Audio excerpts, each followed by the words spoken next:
Olá, família Pax, mais uma vez ao vivo aqui com vocês, hoje conversando com a nossa querida Marilu Martinelli. Ela que é atriz, jornalista, expert em valores humanos, professora convidada da PUC, conferencista internacional. Hoje ela fala sobre o Vesak e o Senhor Buda, já que hoje é o festival de Vesak. Então estamos esperando aí as grandes celebrações. Às 8h30 da noite eu volto aqui no Instagram com o Bueno para a gente estar rezando na hora da lua cheia, tá bom? Tá chegando para nos brindar com toda a sua luz e toda a sua sabedoria. Vamos lá? Anjinhos da Technology, please. Yes. Bem-vinda. Tudo bom, querida? Tudo bom. E você? Tudo ótimo, tudo corrido, né? É, Bem na energia do plano espiritual. vamos falar hoje de um assunto maravilhoso, muito querido ao meu coração. Nós vamos falar do Senhor Buda.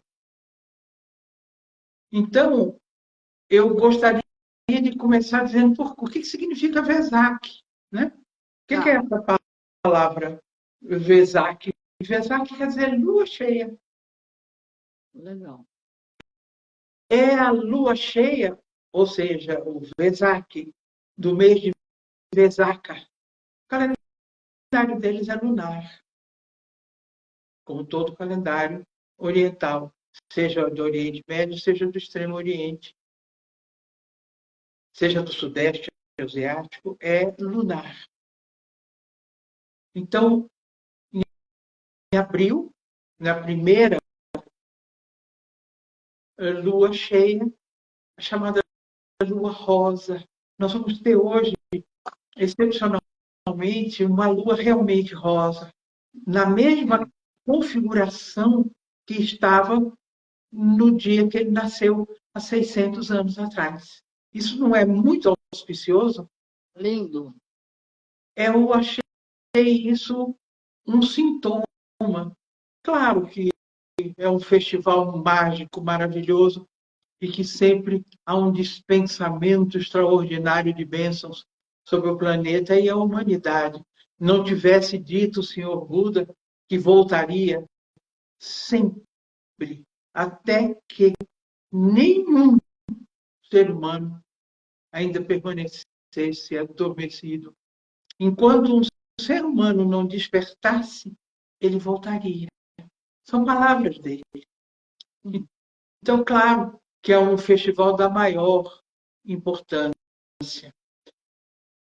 Tão importante, não bastasse, né, se comemorar o advento do príncipe Siddhartha, que transformou-se no Buda, ainda a gente tem a reunião dos mestres ascensionados no hoje deserto de Gobi, mas antes um vale no Himalaia maravilhoso. Nós sabemos também que, devido à invasão da China, as turbulências que aconteceram nos mosteiros do Tibete, Shambhala se transferiu e está hoje essa cidade mágica no campo etérico, acima dimensionalmente, mas no lago Titicaca. Então, hoje, o que acontece? Esse dispensamento extraordinário de energia é a reunião de todos esses mestres ascensionados, e o Senhor Buda vem espargindo um generoso e extraordinário derramamento de amor, flutuando e trazendo para nós mais condições para que reconheçamos a nossa própria luz. Vamos falar um pouquinho dele. Eu sei que hoje nós temos menos tempo. Você me avisa quando tiver que terminar, Carmen, por favor. Mas vamos falar um pouquinho dele.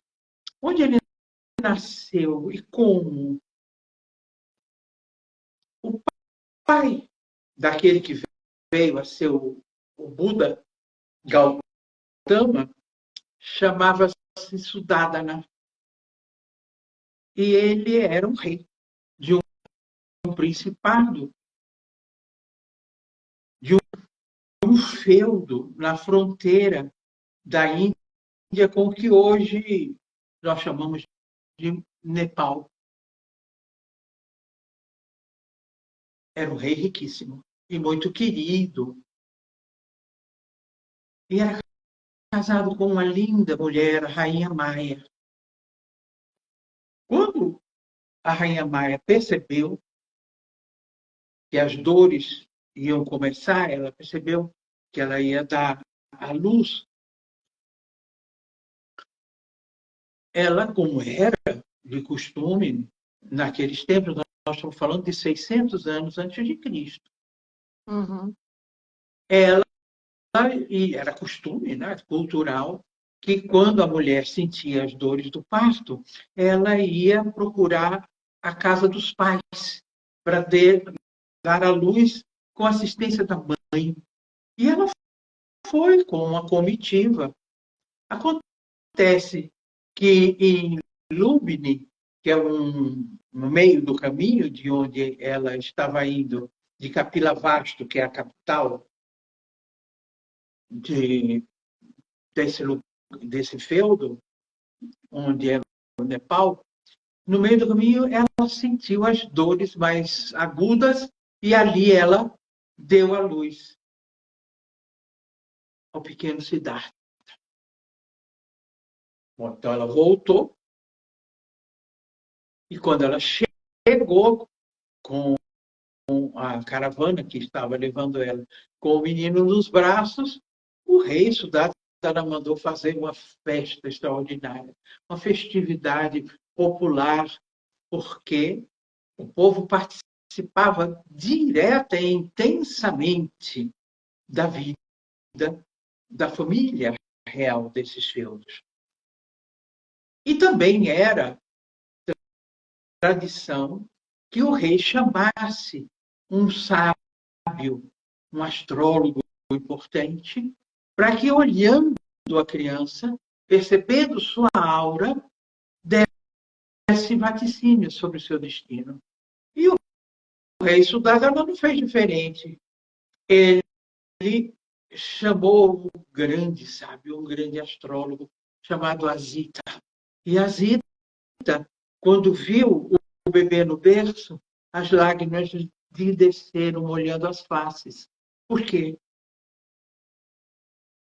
Porque quando perguntado por que choras, ele disse: eu sempre esperei, sonhei muito por isso. Me emociona, mas choro porque não vou viver o suficiente para vê-lo cumprir sua missão. Aí o rei disse: o que você quer dizer com isso? Ele disse: eu quero dizer que ele tem dois caminhos. Se ele ficar confinado ao castelo, se ele não sair do castelo, ele vai se transformar num rei extraordinário, um rei justo, extremamente capaz de sentir as necessidades do seu povo. Sua mensagem de paz vai se espalhar pelo mundo. O outro caminho é o caminho do iluminado, cujo destino é enfrentar as trevas da ignorância e, com seu amor e seus ensinamentos, despertar a luz que cada um de nós carrega no coração. O rei ficou apavorado, porque ele disse: bom, eu então vou ter que confinar ele aqui, porque se ele sai, ele não será meu sucessor. E assim fez. Não deixou o menino jamais sair dos limites da muralha do castelo. E esse menino cresceu um menino lindo, um rapaz lindo. O rei escolheu para ele uma linda moça também, Yashodhara. Ele casou e teve um filho, Rahula. Quando quando ele estava com seus 27 anos, ele sempre teve uma inquietação muito profunda, que ele não sabia definir muito bem o que era.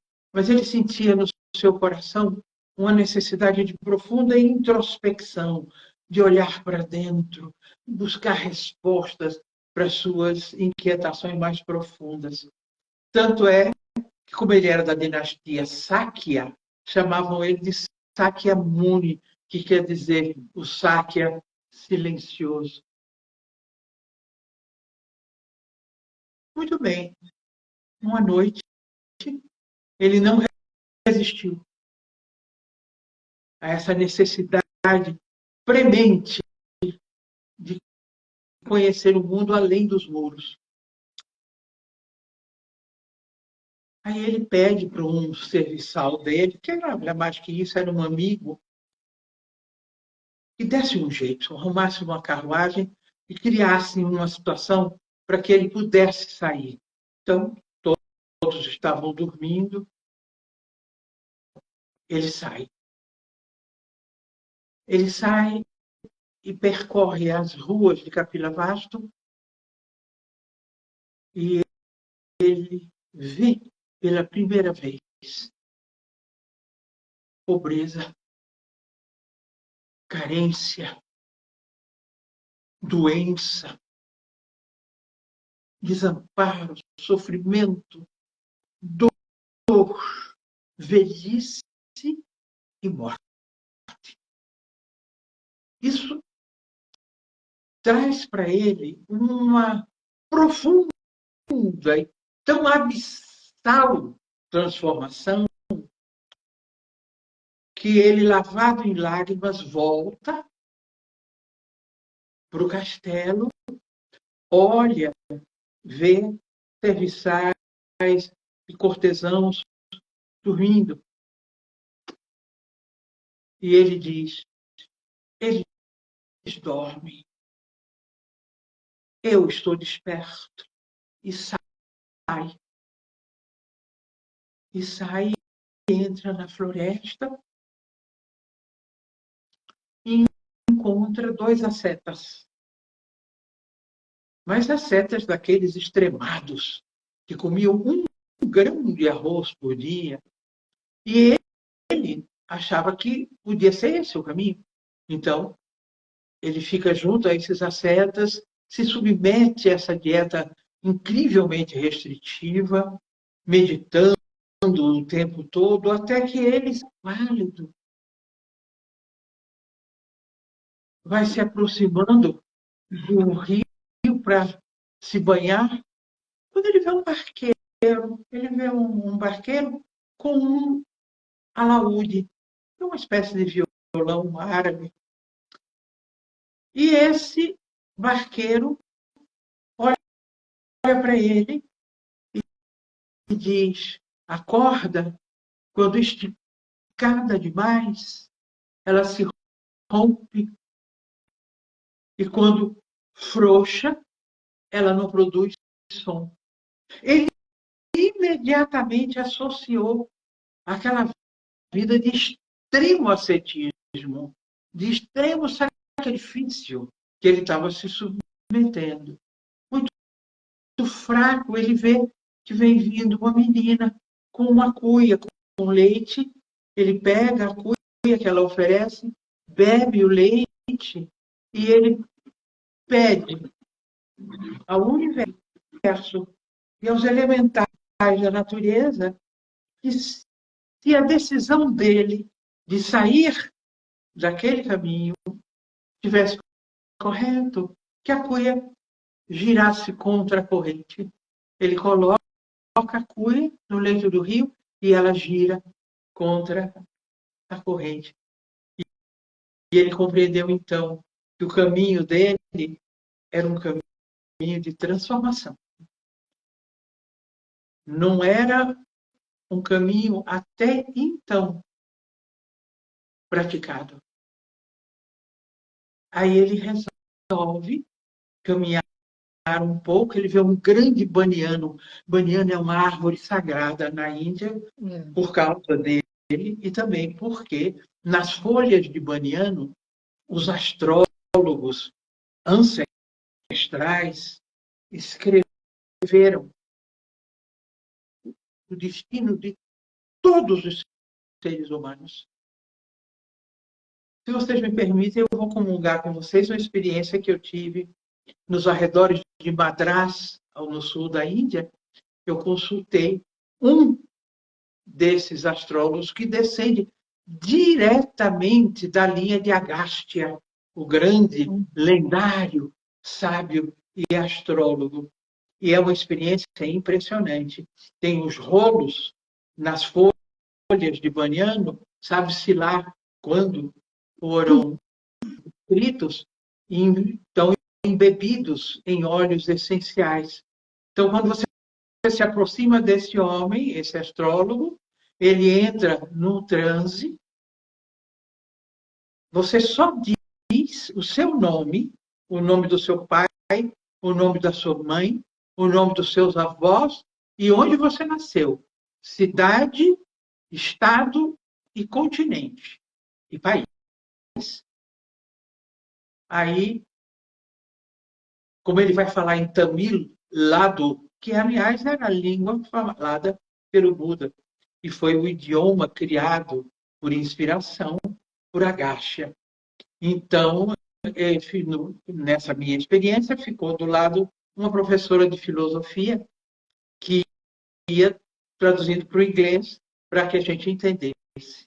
E foi uma das experiências mais extraordinárias que eu tive na vida. Se vocês tiverem a curiosidade, sentirem no coração que seria importante, procura na internet. Eu até procurei hoje se eu encontrava o endereço dele para passar para a Carmen, a Carmen passar para vocês. Mas eu ainda vou encontrar. Tá bom. E vou passar para a Carmen. A Carmen tem ido levando grupos, é uma experiência inesquecível. Claro. Vou procurar.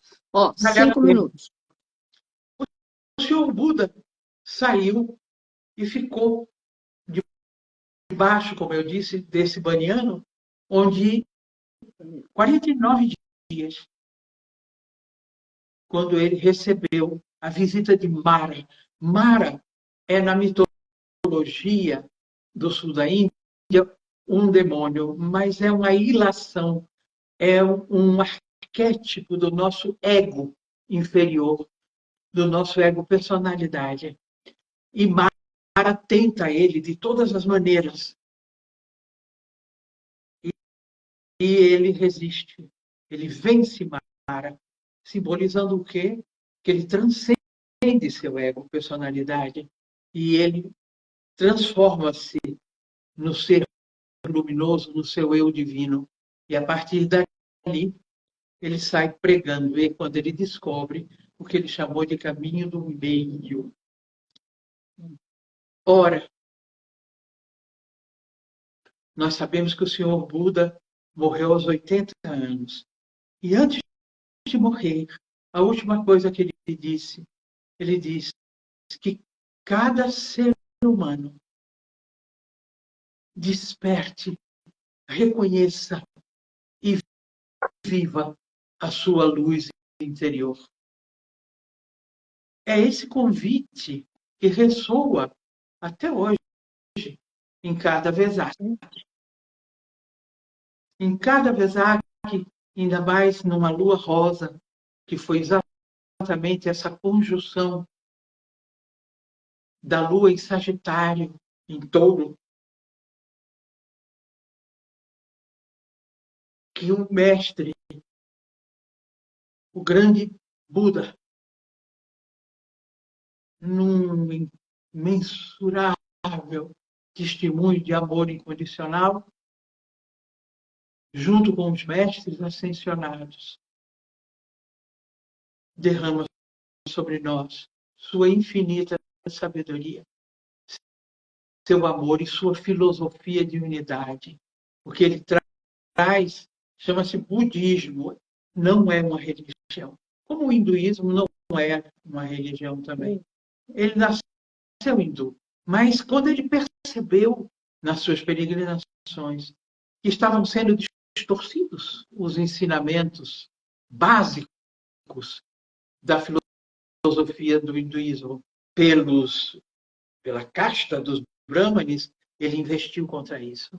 Como ele investiu também contra o jainismo, que é anterior, inclusive, ao hinduísmo, mas uma filosofia de extrema, elevada à última potência da não violência.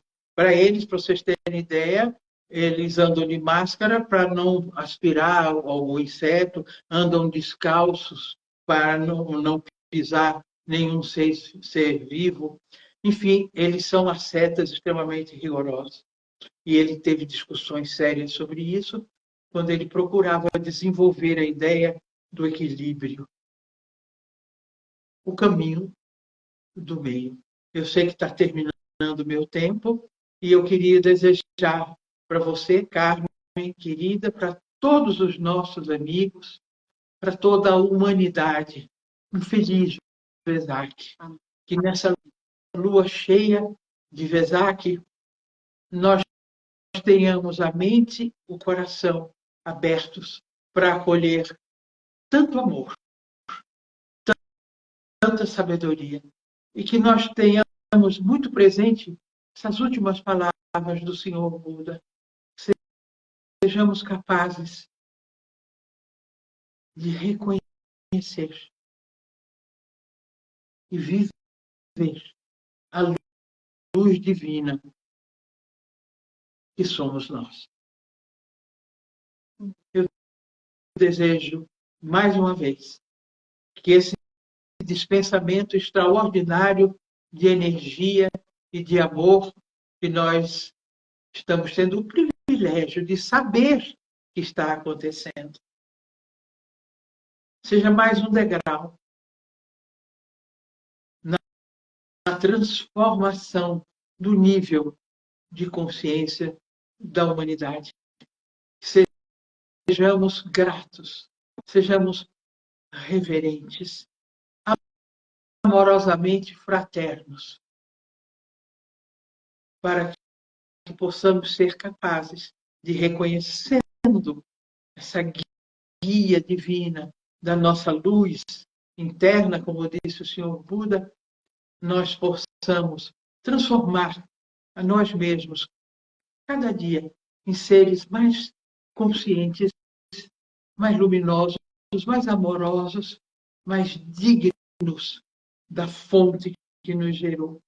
E agradeçamos profundamente por essa oportunidade. Felizes Vesak, que os mestres ascensionados, que o Senhor Buda, em mais um ato de infinita misericórdia, permitam que nos mais empedernidos, duros corações se abram pelo menos uma brecha para ressoar essa mensagem de amor infinito. Feliz Vesak, uma chuva de bênçãos. Amém. Que assim seja. Gratidão, querida. Amém. Gratidão, Marilu. Gratidão. Namastê, família Pax.